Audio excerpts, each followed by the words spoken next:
đôn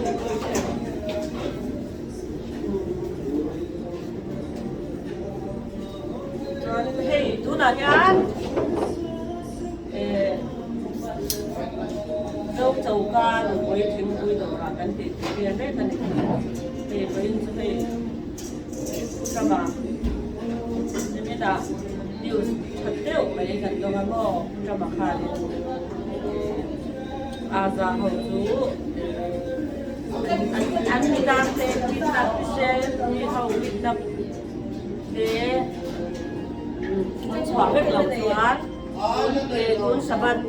Friday Saturday niya ano so amet lo so ano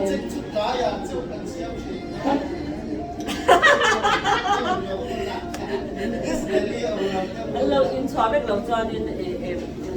in munwi aga angin kaswadon kasyang don ito parem debre begitu ni ano siya bele so ano cô tìm hậu để mà đi hậu ra anh gần bảo vệ hà lá chả lấy thì cách ra thì đi anh gần loay về đô anh thì để thôi là thì sẽ làm bộ anh em quản trả về sẽ thế để nghe anh dễ đốn tận đầu thì đó bye chăm tốt bye bye